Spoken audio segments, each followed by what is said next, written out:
We are live. Yay, yay. All right, question here, looking at the show notes. Okay. Your suggestion was at the end to stop where and automate the rest? So yeah, this is something we'll probably just kind of have to figure out. So as we get to the end, when we're done talking about whatever it is we're going to talk about, one of us will just say at the end, all right, well, thanks for joining us. And my name is Okay. Ed and this is Steven. We'll do that small part of it. And then we'll both go Right, bye, okay. and then it'll go into music, and then I'll have a pre-recorded thing at the end. Okay. This podcast was made possible because Steven is awesome.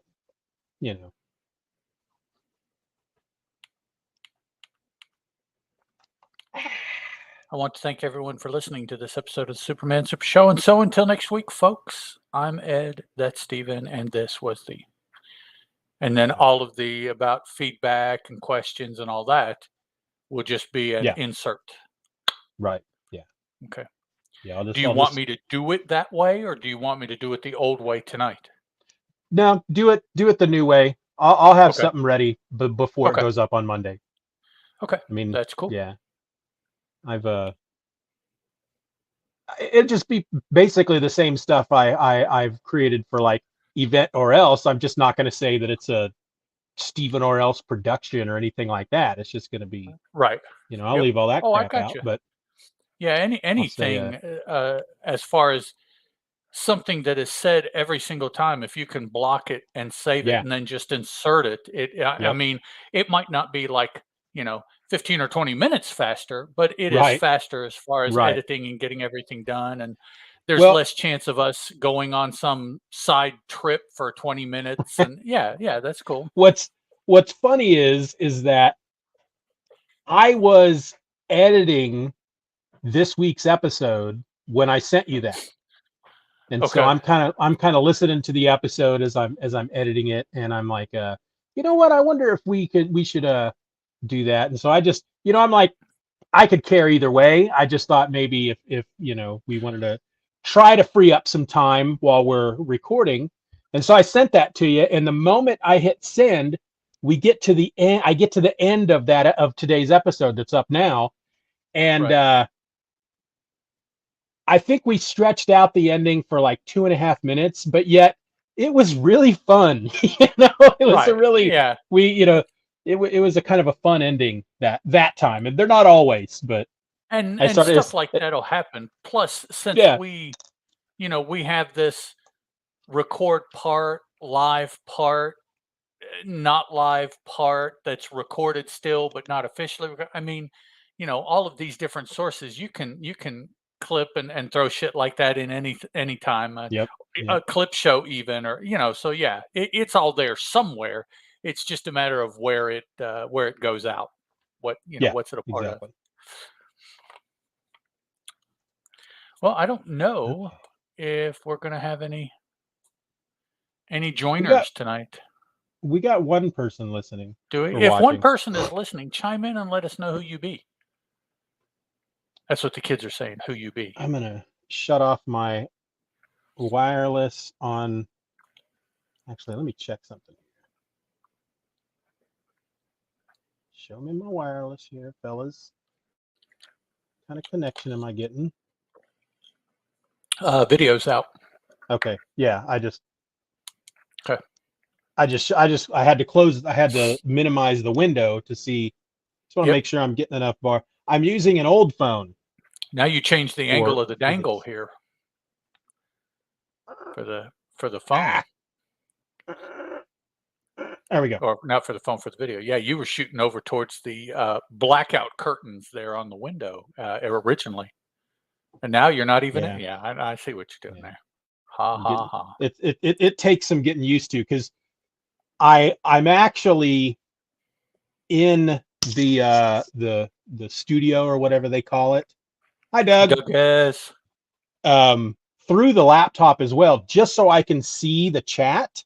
Right. Because it's, or at least, I mean, actually, I can see it pretty good here. I'm gonna shut this down off of the. Happy New Year to you too, Doug. I'm gonna close. Yeah. I'm gonna close my session that I have on my laptop and hope that it doesn't just make everything explode. Crap out. Okay. Yeah. So here we go. No hands.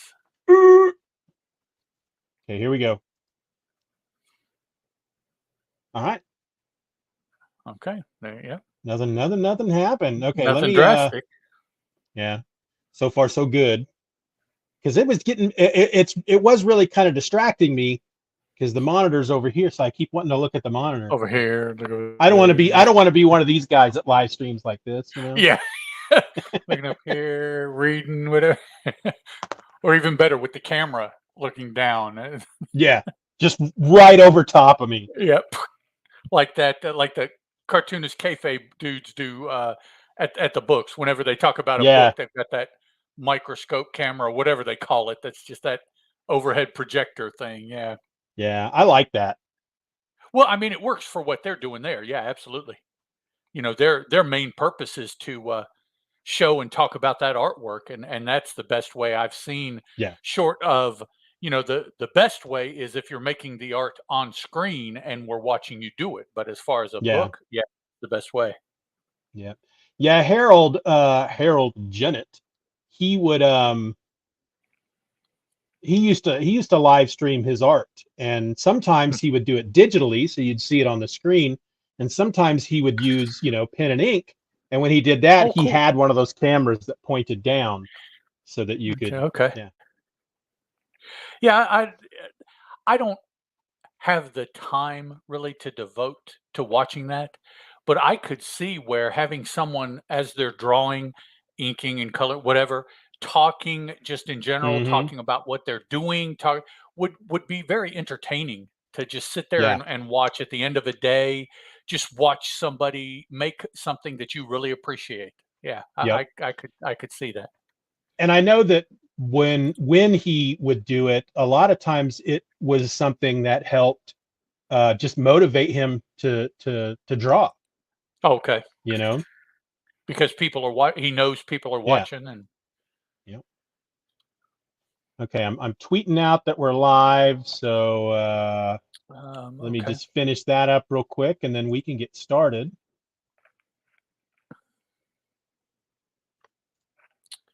And I will retweet. We are live. One. Where else here? Two. All right, I think I'm gonna turn. Well, I'm not gonna turn my monitor off, but I'm gonna shut down the browser so that doesn't distract me. Okay. All right, so this would be episode 38. Yep. So for those of you who are joining us live, welcome. First of all, peace. Normally we try to get through 3 or 4 episodes during one of these sessions, but I have asked Ed to look deep into the kindness of his heart and see if he cares if we just did one episode tonight. My wife has been sick, and I just want to make sure that I'm available in case she needs NyQuil we have some real life going on tonight. That's, you know, that's it. That's what it is. You know, sometimes it's like she'll get up out here in the kitchen during the day as I'm working, and she's just in there going, oh. So I get up and I walk in there. So what are you doing? She goes, trying to make some tea. I said, you go lay down. Okay, I will make you your tea. let me help you back. And yeah, this is. But not yet at good. the same time, if I'm the one that's sick, I just prefer to. You're going to tell her to go. I'll do it. Right. I'll get it. Just let me make my own tea. I'll do it. Yeah. It's I mean, I've been sick before, where it's like I need you to take care of me, but otherwise, yeah. Well, and this is like since Christmas. This is the second time she's had like this crud, and she had it, and then I had it, and now she has it again, and each of us took a COVID test, and it came up negative. And there's like, you see it go negative, and you're just like, come on, I need to justify that I'm sick. Really. You know? Yep. But yeah. I want to know. That's why I feel so crappy. That's right. I gotta have something to show somebody. Look, see, I am actually sick. I'm not making it really, up. that's right. Yeah. See, I did have it. Right here's my test. Yeah. Yeah. Oh yeah, you were sick. Right. Yeah. Yeah. I was sick. That's why eggs are a freaking gold bar a carton. Which just blows my mind because like all the chickens are out there getting sick. That's why eggs are so expensive. Whatever. Honestly, I don't even want to talk about it because I don't. I'm not one for conspiracies, but there is some shit going on right now with stuff like that. And let me tell you, it I just a lot of times I actually when I'm doing, because I do all our grocery orders online and just go pick it up at the Walmarts. And a lot of times I just really don't pay a lot of attention to what eggs cost, because it's just something that goes on the list every time. And I just happened to be in a store a couple days ago, and I walked by the eggs and I'm like, do we need some eggs? And I looked down and I was like, what the flip? What is the price on those eggs? And I thought, this store sucks. But then I went home and I got on my Walmart app and I was like, holy crap, I've been paying this much for eggs? Exactly. I eat the crap out of eggs right now because of the protein. I need the protein. If it's something we need, it's something we need. Yeah. I work, both of us work so that we have money to buy groceries. Exactly. Yep. To a point, I don't care. But this past weekend, I had been seeing people bitching about the price of eggs. And I just asked Terry, I said, so how much were a carton of eggs? And she said, ours were $4.99. I said, okay. Yep. I said, is that high? She said, yeah, that's pretty high. I said, what were they? She said, 89. I was like, yep. $4. Yep. What? Yeah, exactly. Right. That's just, it's exactly. Cause it's one thing if it goes up 50 cents, $1, right. It's like, oh, well, that's going to happen. But yeah, $4 for freaking, $4 upcharge for a dozen eggs. Those are some damn fancy chickens right there. That's my question. It's like, okay, I don't mind paying $4.99. You tell me what's different. How are these better than what they were? They're not. They're the exact same. Tastes the same to me. Yeah. Yeah. So I'm like, no, that means that there is something wrong. That's.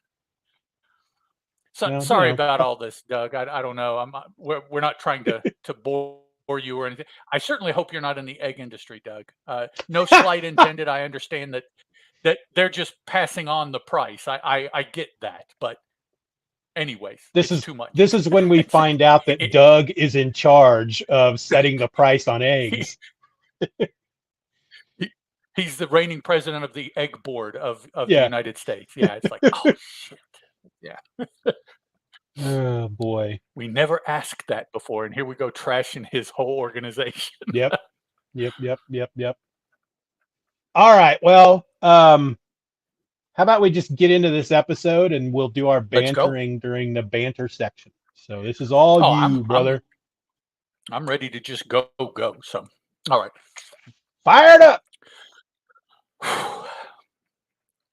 You're listening to the Superman Super Show, episode 38, The Amnesiac Robbers.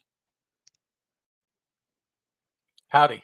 Welcome to the Superman Super Show. I'm a host. My name is Ed, and 1,000 miles over there to my left is another host, Mr. Steeven Orr.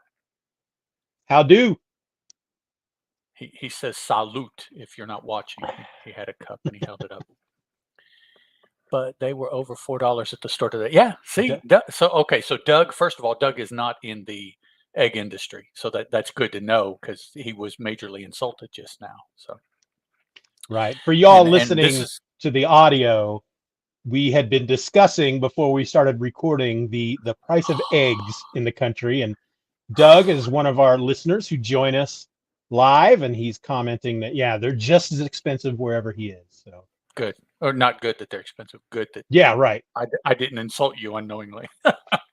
I have done stuff like that before because I don't know enough about my audience, and so I have to turn around and choke down that foot that I place in my mouth. So and the thing is that you can say pretty much you're gonna piss somebody off. Absolutely. Regardless of what you say. I remember back in the day, back during the 2006, 2007 era of podcasting, I used to make jokes on the show back then that my tiny audience, nobody's listening. I would say stuff like that as a joke.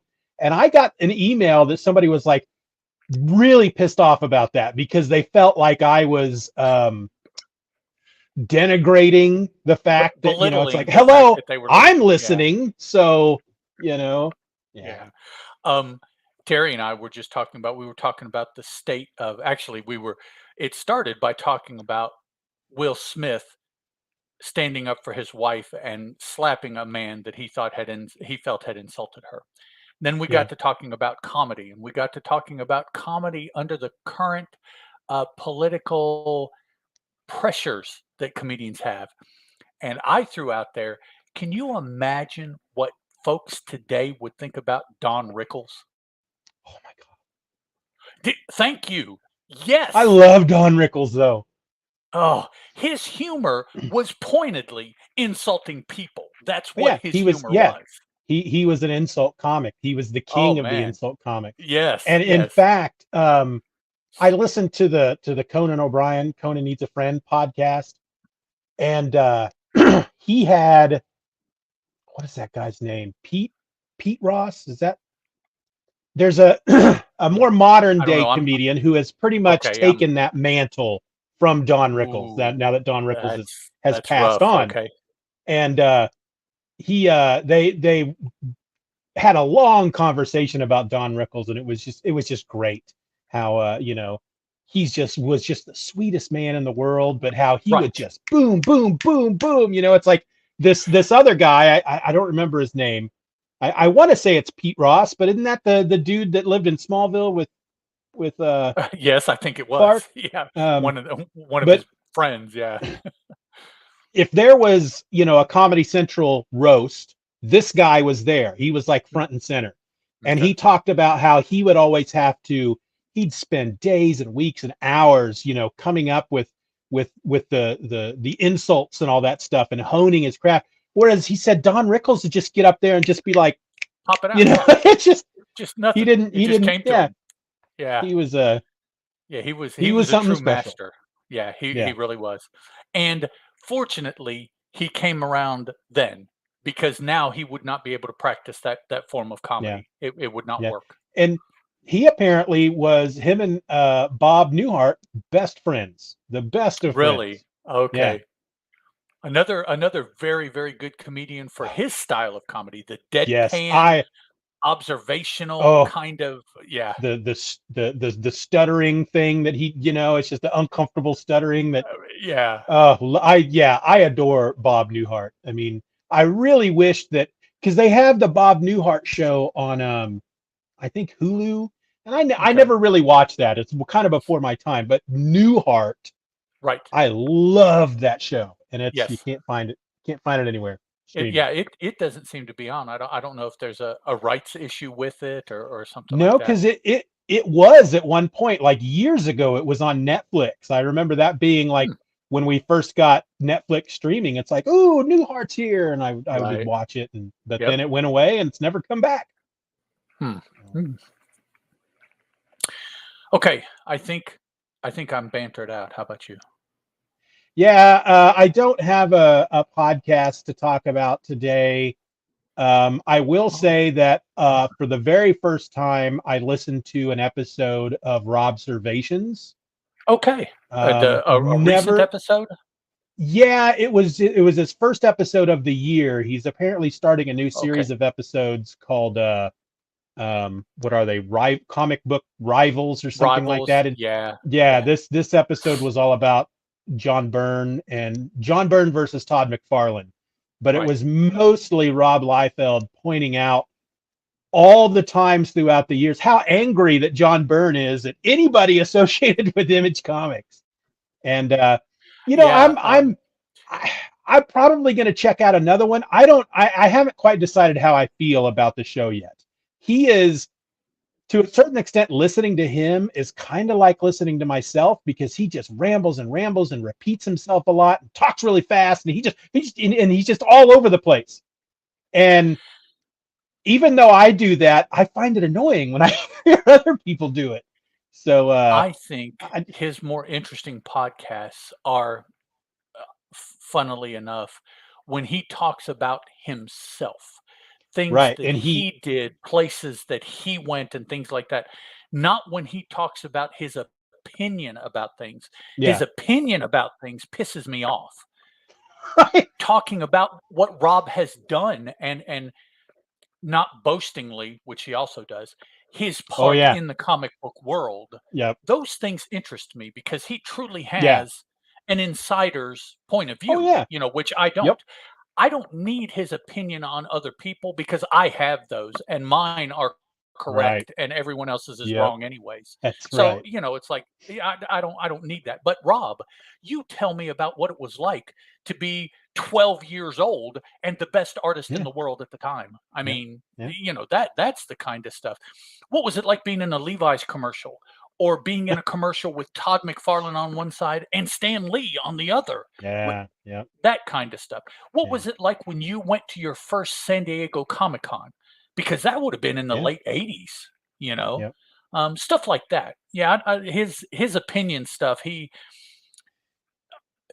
I have listened to his podcast since he started it, and yeah, as time has gone on, I find myself listening to a single episode less and less every time one comes out because yep, I yep. can't handle where he's going with it. So Well, and that was the thing about this episode. It was a lot of him reading excerpts from interviews and right, and basically anything that he could find that John Byrne had put on paper or said in an interview in which he had something bad to say, mainly about Todd McFarlane, who apparently John Byrne refers to as the toddler.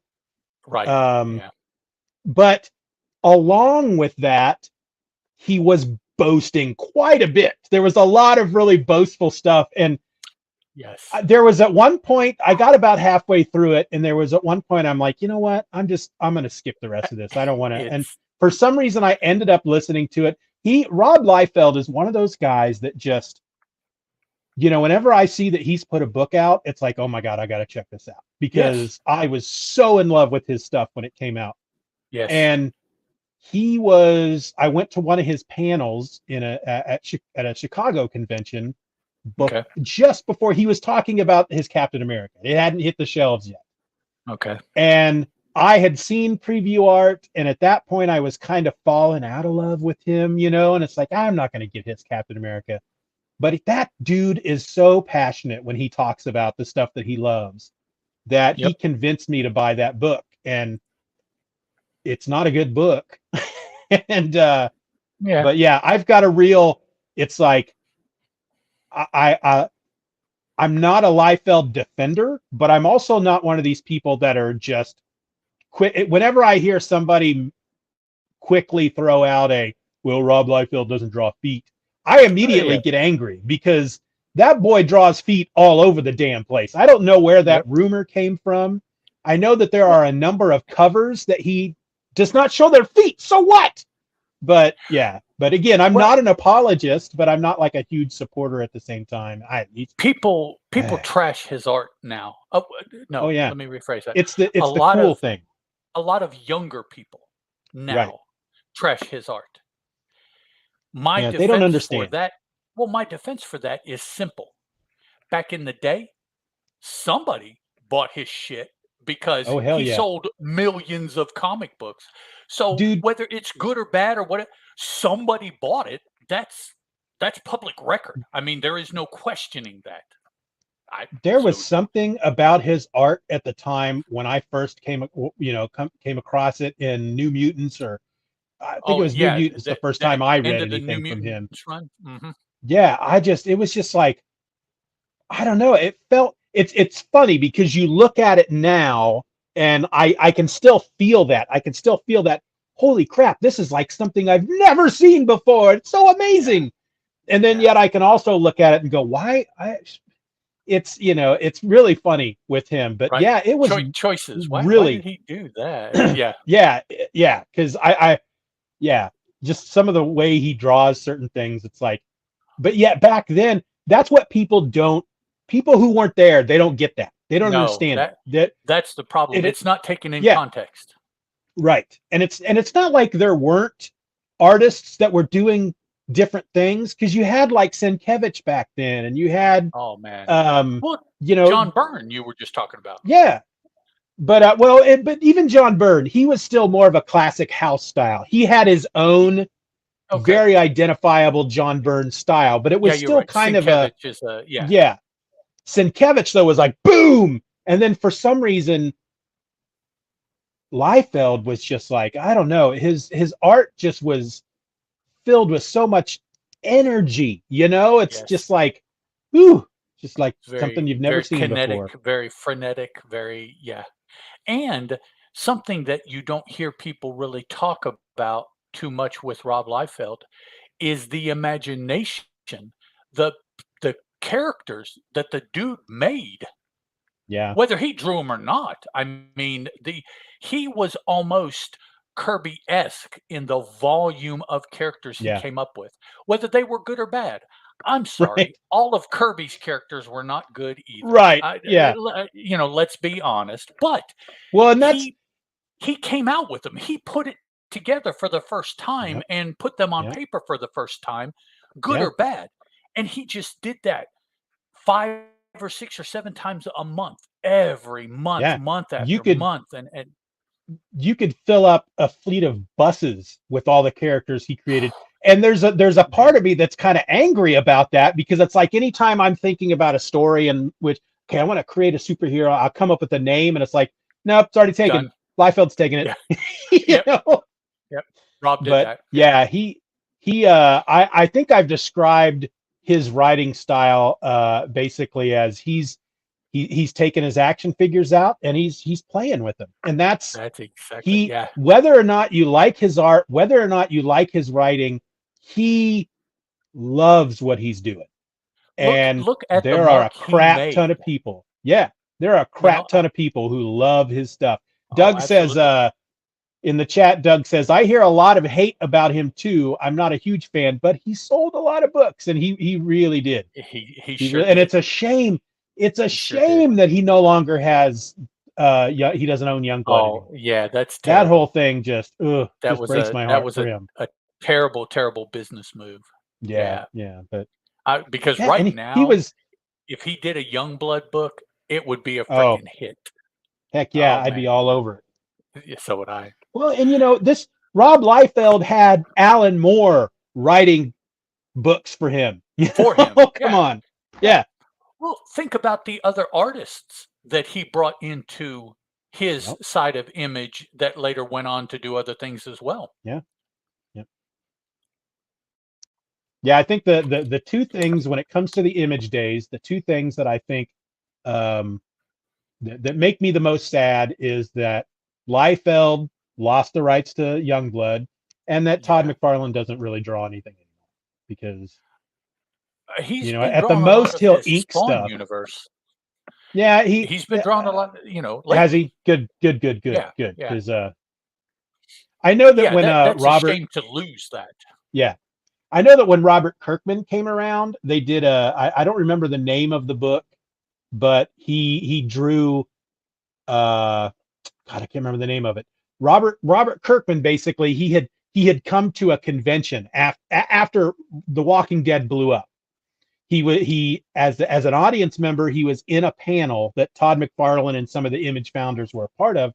And when they did a Q&A, Robert Kirkman raises his hand and he's like, I just want to know why, Todd, you're not drawing comics anymore. And I feel like it was like a Jim Valentino or a Mark Silvestri that was telling this story.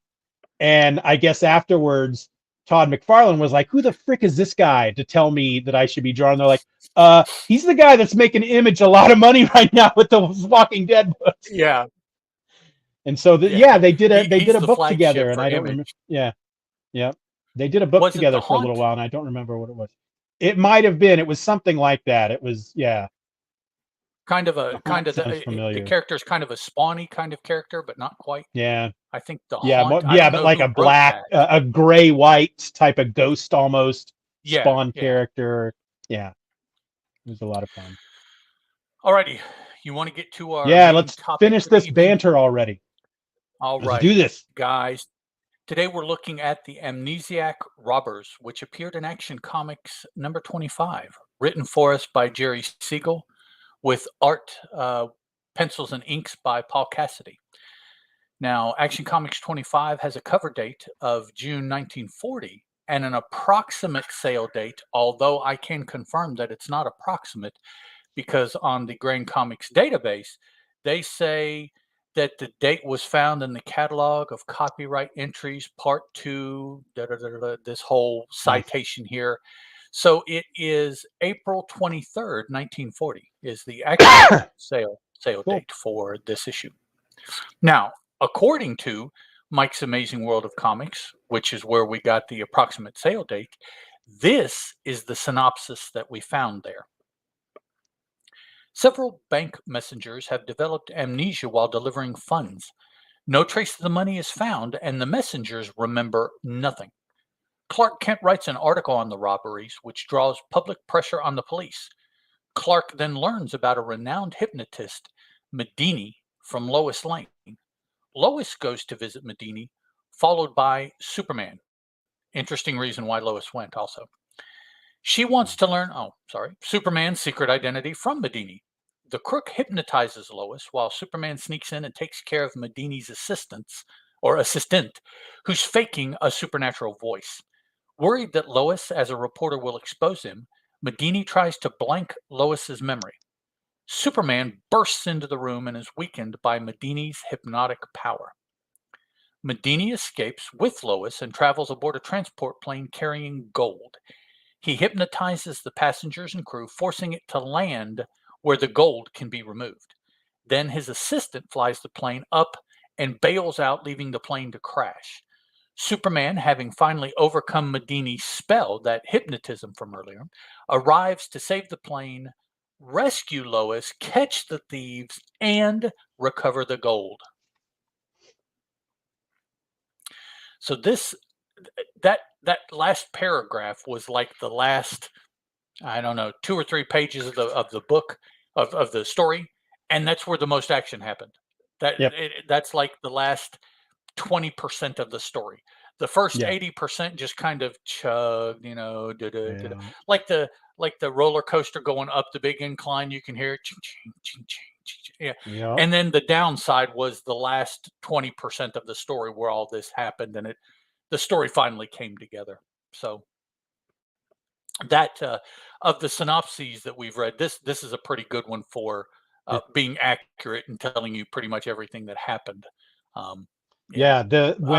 If there is a synopsis over at Mike's Amazing World of Comics, I'm going to grab that one over what's on DCFandom.com because his are usually better. Yeah, succinct but long enough to really get into and tell you not just the bigger things, but a few of the finer points of the story. So it fleshes out a little bit better. Yep. I do have a question. There was a scene where Superman wasn't hanging from a ledge, but he was hanging from the side, but he had a foot on the ledge. So I didn't count that as a hanging because he had his foot on the ledge. So basically, he was standing on the ledge and was just holding himself up using his hands on the side sill. Yeah, that's it. So, almost, but not quite. He was kind of hanging on, but not hanging. But he was listening at the window, so that's always.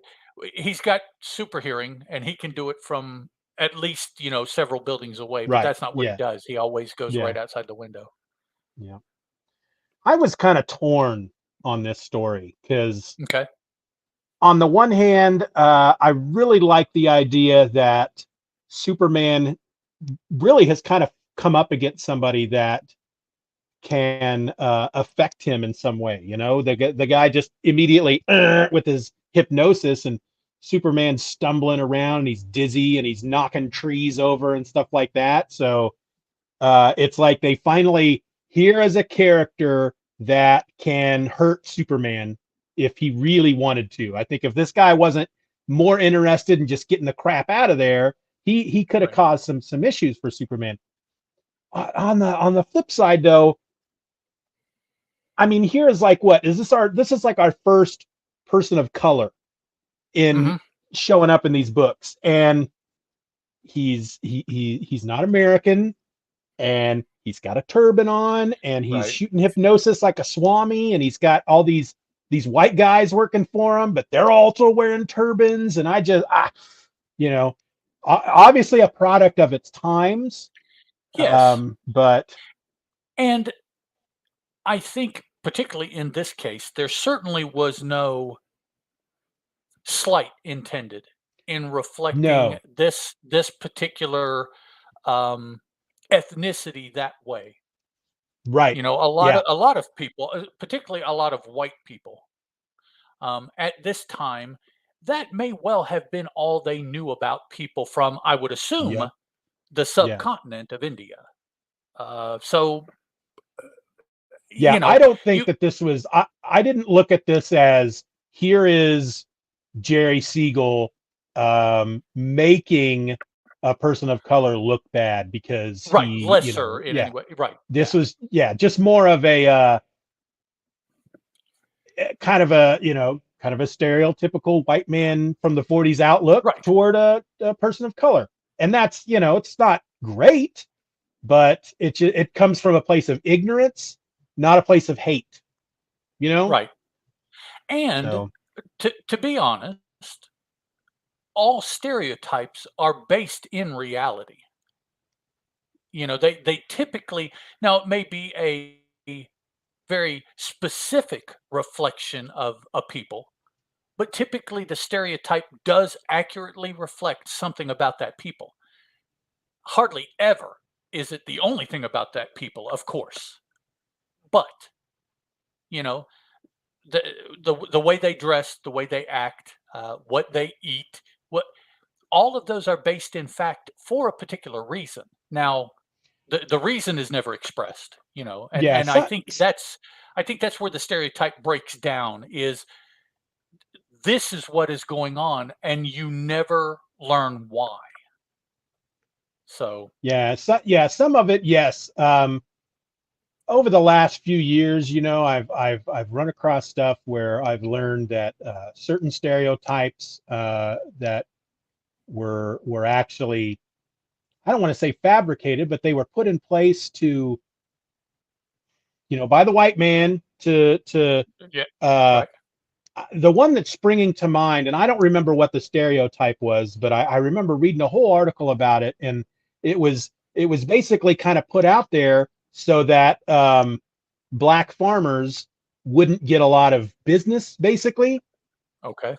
People would choose the white farmers getting their produce over the black farmers, and so a lot of that was happening, especially in with the Native Americans in the Old West, and a lot of crap that would be done there. But we do not have and I don't know any country that does. We don't have a great past when it comes to a lot of that stuff. No. I think I remember the one thing I think I'm always going to remember is I think it was Barack Obama who said, things are pretty bad right now, but they're not as bad as they used to be, and every generation gets a little bit better. It feels like 2 steps forward, 1 step back, but that's still 1 step forward. That's, I think he said something like that, and I was like, I like that. And it's certainly not meant as a justification for how bad things are. Yes. Things could always be worse is a terrible justification. Right. That's right. That's true. But the honest observation that things used to be, or things have been worse in the past, that's a whole different thing, because that is true. So, I every time I see stories, particularly about the way we treated the Native Americans, I apologize if even Native American is not the first peoples of North America. I'll just put it that way. We did them some shit. There's just no two ways about it. That it just flat out, Oh yeah. So, and I think when he said that about the 2 steps forward, 1 step back, it was spoken more of a like a message of hope for people who might be some, because there were young folk, them Right. young folk out there nowadays who are like, oh, what's the point? It's so bad. There's Right. nothing I can do to fix it. And he was like, yes, but things are getting better. It's, each generation it gets a little bit better, and we It'll be better for your kids and for their kids. are we going to see sweeping changes in our lifetime? No, but I hope that my children's children, right, gets better and better and better. The amount of change is sweeping when you look at 5 and 6 and 7 generations at a time. If you take a bigger snapshot, huge changes in over the last just 100 to be honest, years, in the power that the white man has over people. Yeah. That has changed tremendously in the last 100 years. In the last 5 years, probably not so much. But so if we keep taking 100-year snapshots, which I understand is a very, very long time, and there are a lot of things that need to change a lot faster than in 100 years, for sure. But it's happening. It's changing. It's getting somewhere. Maybe it's not getting there yet, but it's getting somewhere. So, okay. What else about the story here? There were a couple of moments that stood out to me. Let me see if I can kind of find them real quick. I like Superman hanging the guys on the wrought iron fence. On the fence, that was kind of fun. The dude who tries to beat up Superman with the wrench, and they don't show you all of it, but they really give you the feeling that he just was wailing on Superman with this wrench, and Superman's just smiling, and the guy just basically tires himself out from beating Superman with a heavy metal wrench, as it says, and then the last one he hits him with bounces back and hits him on his chin and knocks him out. That was awesome. Yeah. No, he knocks himself out. The only other thing that really stood out for me was, so Superman is under the effects of this hypnosis, and he's, they got him walking around in the city, and he's running into trees and knocking trees over and stuff. And the way he clears his head is to jump super high into the atmosphere and then come back down, and that clears his head. He's like, all right, I feel better. Well, it's the same as splashing cold water on your face, man, to sober up. He just did it with like cold atmosphere by jumping way up high in the sky. Yep. It made me think of the first Avengers movie with Hawkeye, who gets his mind control from Loki, and then Black Widow just knocks his head against a railing, and boom, it's out of him. Straightens him out. Yeah. Yep. That's not a good lesson to teach children. Well, yeah, as far as how to handle it, somebody's not acting right. Just pound their head in the wall. They'll straighten up. Yep. And actually, I don't know. I won't speak for you, but I probably do know that from experience, from where I've tried to do that to somebody and it didn't work. So I know that that's not the way it works. Yeah. So, yeah. Okay. On the panel where he is rescuing the plane. Okay. Mm-hmm. He catches the plane by the tail, which is okay. But we have to remember, okay, Superman still cannot fly. So he jumped and he saw the plane falling and he steered himself to the plane. Okay. He grabs a hold of the plane. Okay, I'm there. But Superman is falling just as fast and just as hard as the plane. So how does that save the plane when both of them would have just crashed right into the earth? I mean, there's no, but the panel shows him landing softly with the pizza plane in his hand, and I'm like, it's like there was an issue that way. Yeah, it doesn't. It's like the issue a while back where the guy was falling from the building and Superman's on the ground and he catches him in his arms and it's like, there, all better. And they even today people still do crap like that. You fall out of a plane. Oh, there's water below me. I'll be fine because it's water. Yeah. If you've ever done a belly flop, water's It not doesn't good work like sometimes. that. It But doesn't yeah, work like that. I totally forgot about that, but that was the one thing I just my eyes just did like a super roll when I got to that part, because It's like, he literally okay. just because he's holding the plane as they land, he's Right. somehow able to cushion it from, despite the fact that they're probably falling at like thousands of miles per hour. Exactly. Just the panel You know, before. I mean, yeah, it's yep. You had said in a previous episode the mathematical formula of when yeah. you're falling, how quickly you accelerate, and Yep. And but the plane was thousands of feet in the air, so well, it's and moving. then so all right, so let's just look at that moment, okay? So it's an 8-panel page. Mhm. Panel 1, he's leaping across the sky, and he sees the plane. Panel Over 2, here. he's grabbed the tail, and then panel 3, he's on the ground. He's caught him. Panel 4, he's holding Lois, who's Right. unconscious. The bad guys come around a bend in the hill, Right. and they come after him, kill him, shoot him, and then the very next panel, he's throwing the airplane at him. So so funny, just such the dumb. And then of course we get this moment, one of those moments right at the very end, where Clark's like, he goes, "There you are, Chief, the answer to your prayers," and he hands him the article. And which is funny because, all right, so there's a moment, I totally forgot about this too. There's a moment at the beginning of the story, because we have these like the bank messenger who didn't deliver the $50,000 to the bank, and he can't remember why. The drivers of the armored car who don't remember who they are, and all the money's gone. And the mayor and the chief of police, they're having this secret meeting. They don't want it to get out to the media, but of course Clark, he's outside and he can hear what they're talking about. So he goes back to work, and he says, "Here it is, Taylor, the type of yarn you daydream about, a front page sensation."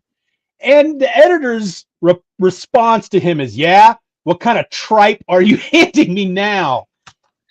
This is the guy that practically every issue ends with that editor going, "You did it again, Clark. That's a great article." And yet you just can't win with that guy, apparently. So it's not tripe at the end of every issue, right, every story. It's like, oh, here he is with another story that's gonna suck, and then, oh well, that didn't suck. Plus, and I think really a good? Go ahead. My bad. Well, he actually calls George Taylor. He calls him Taylor, and normally he calls him Chief. So right. I don't know. Yeah. Was it actually good that Clark turned in that story? I thought about that as well. Because there's an argument to be made there. Here's for those of you who have seen Die Hard 2. Think about the guy, the reporter from Die Hard 1. He's in the plane. He uncovers all the evidence about the terrorists.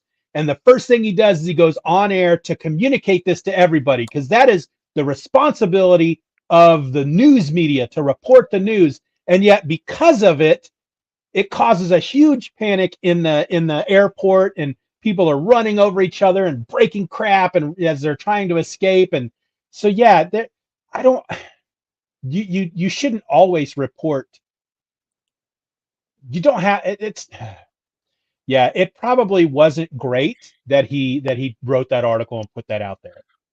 I ran across in contemporary Christian teachings a woman who goes around talking and teaching, and from her, the one quote that I always remember from her is, "Just because it's permissible doesn't mean it's beneficial." Yep. And I think that's, and Yeah. all of us here on the outside, we don't have that job, but that I think is as important a job of the media as any of the other jobs people say or they feel that they have. Yeah. You Yeah. have to understand the consequences Yeah. of what you're doing in that position. I think we need the media. I think there have been many occasions in which your average American citizen wouldn't know what's going on, Right. Watergate, crap like that, if it wasn't for the media doing their, uncovering that truth. But the media has changed quite a bit over the last Well, 40 years, ever yeah. the advent of cable news and the 24-hour news cycle, and how you have to have something extraordinary to report on every single minute of the day. Right. There's too many people within the news media that they come across a story and they don't think to themselves, should I tell, should I release this at this time? Because yes, it should be released, but should it be released at this time? It doesn't matter, because all of our news agencies, from the newspapers to the radios to the television studios, they're all owned by corporations, and they want the money. And so you put that stuff out there, the advertisers come, you make the money. Plus, two, when you find out, you have to tell it, because if you don't, dude over here will. Right, exactly. And then yeah, yep. So as soon as you find out, you've got to say so. Yeah. So it's not even always they don't have any scruples. It's like at the same time they got this pressure of, if I want to stay in this business, I have to. Yeah, it's nothing is. That's the thing. That's the thing that a lot of people, I hear a lot of people talk about it, and a lot of people ignore it. Not everything is cut and dry. No, there are many facets to every story. Yeah. And it's not just as simple as bad, good.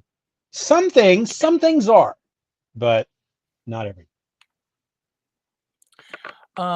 Looking at my notes, I think that's about all that really stood out to me for this one. Lois was kind of funny in this one. Very dismissive of Clark.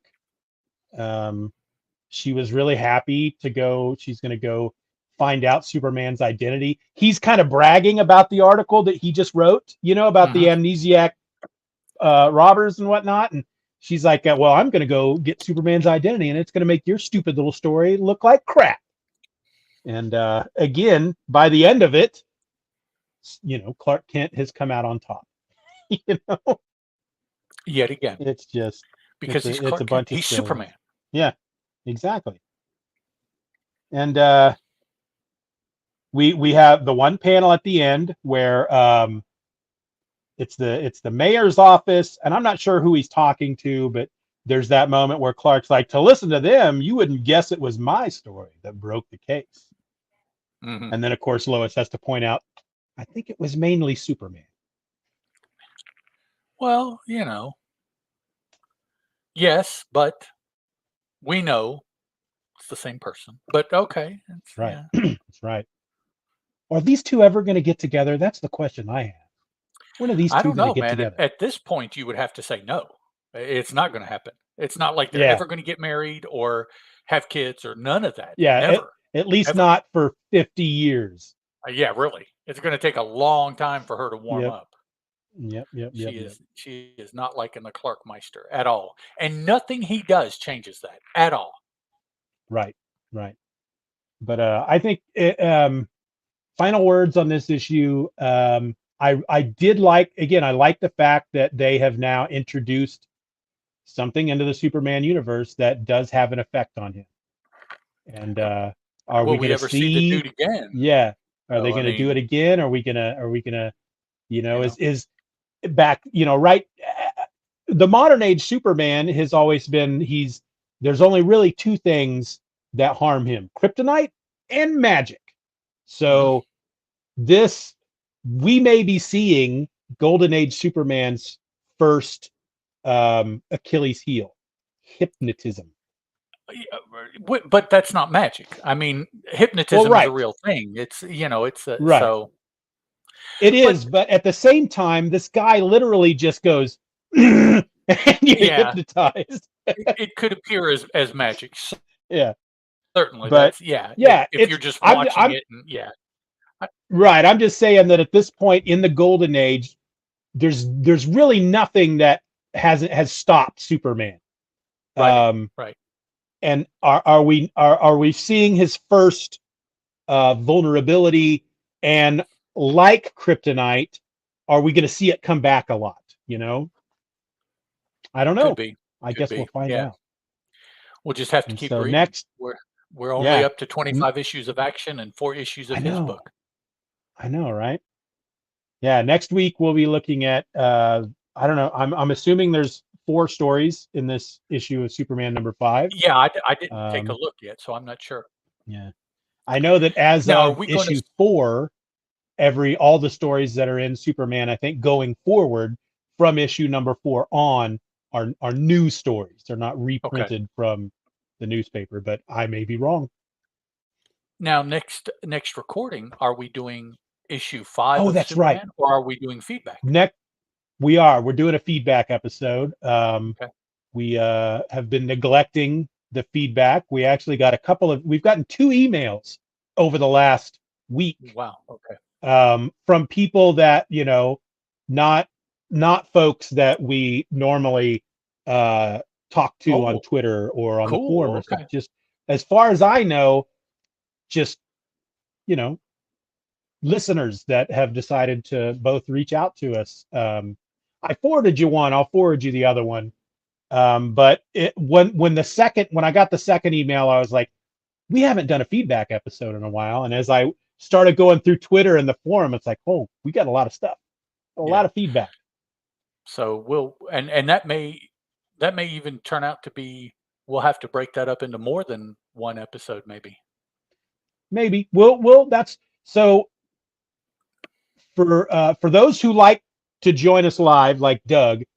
Again, we're just doing the one episode tonight, but we will get back together next week on Tuesday, same Superman time, same Superman channel, and we'll start with the feedback, and we'll see how far how long that takes, and we'll decide at some, you know, that's the way we do things. We wing it, and you know, I edit all that out so it looks like we've got a plan when you just listen to the episodes. But we have no plan. Yeah.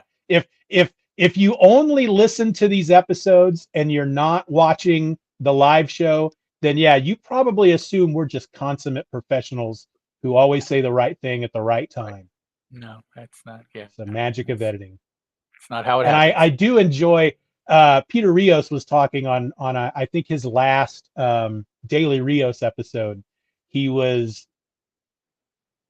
Somebody on Twitter had brought up the idea of standing while you're podcasting, and so he talked about how he's tried that before, and he was talking about how he always tends to get kind of gassy, and he burps a lot when he podcasts. He goes, there's a lot of editing that I do to take all that out, and it's good to know that even the Rios does a lot of editing, because yeah, otherwise, again, I know how these things are made, but yet I listen to like his show and I'm like, damn, that man just sits down and he hits record and he just talks and he just knows. And it's all the magic of editing.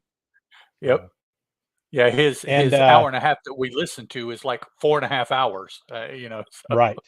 That's usually everything that every podcast I do. It's like, once I take all the crap out, it's half of what it used to be.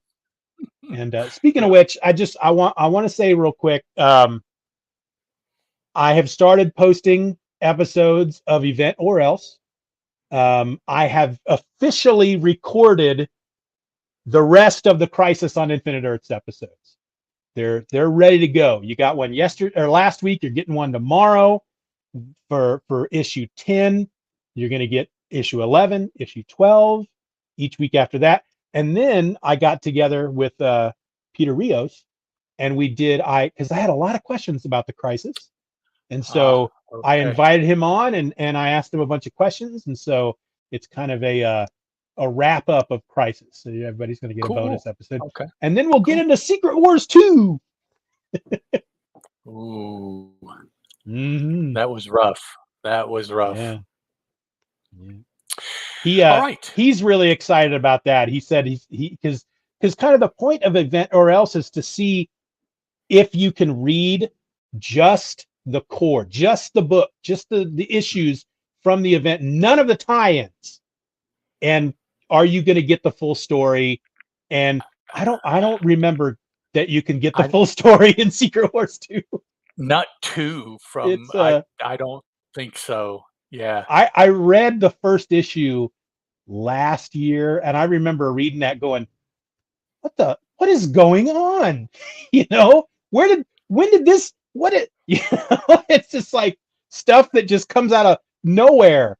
Just right. They're taking stories from other issues. I think Jim Shooter tried really hard to do what they did with Crisis, to get this whole tie-in thing, and it just didn't. Right.